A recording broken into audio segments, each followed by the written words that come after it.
fish down there that you could populate and have, grow salmon down there and for food, turning them into this resource. Because they got all the nutrients coming through.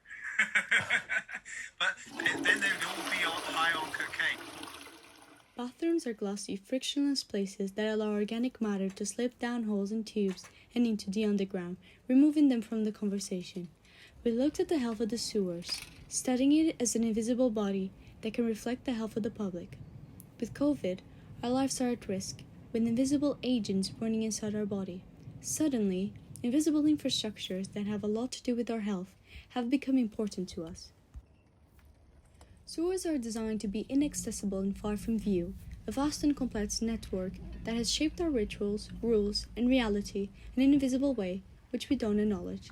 However, while revisiting this project, we talked with a third year doing their project on overflow of the River Thames. They have found that after heavy rainfall, sewers overflow, providing a great water spectacle, finally making its presence evident, bleeding into the surface with a great splurge and stink ending up in our rivers.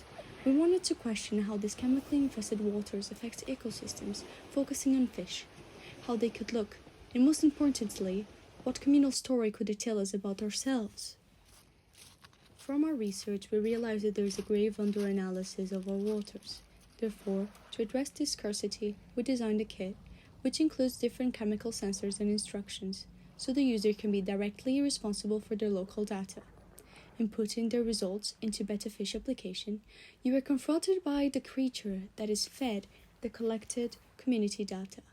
It will mutate and adapt to determine its shape and structure based on the information it receives. Human behavior becomes the variable. This data is rich in information that allows us to gain knowledge about the current state of our waters and communities. However, there are ethical issues orbiting this data. Who does it belong to? And is it wrong to measure waste from individuals without their consent? As a potential solution, we thought about letting the communities take charge of the collection of their own data, rather than having third parties holding this information. In response, we speculated a kit with an Arduino sensor with a live feed of an ever-changing fish responding to the components of our water. But, when revisiting this project, we knew we wanted it to be driven by citizen science, meaning that people are directly responsible for the collection, storage, usage, and upload of their local data. We were confronted with the fact that this would be too complex and expensive to create. In consequence, to design this kit a reality, we decided to focus on the chemical phosphorus.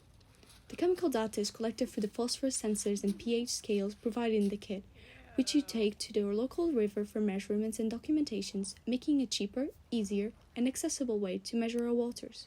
It is a collection of data that allows us to reflect on the health of the public by looking at the health of the fish. For example, if your water contains high levels of phosphorus, the app shows a fish with bigger bones, as it helps to build them. The final kit is a collective of a test tube, a manifesto which includes who we are and our project narrative, to go with the phosphate pH test instructions. We hope that by collecting enough data, by conducting our own domestic science experiments for the benefit of others, we will one day build an understanding of the country as a whole. Meanwhile, we contacted writers and are continuing to develop our words by collaborating with them, and are going to collaborate and help the third-year student on their project about the overflow of the River Thames.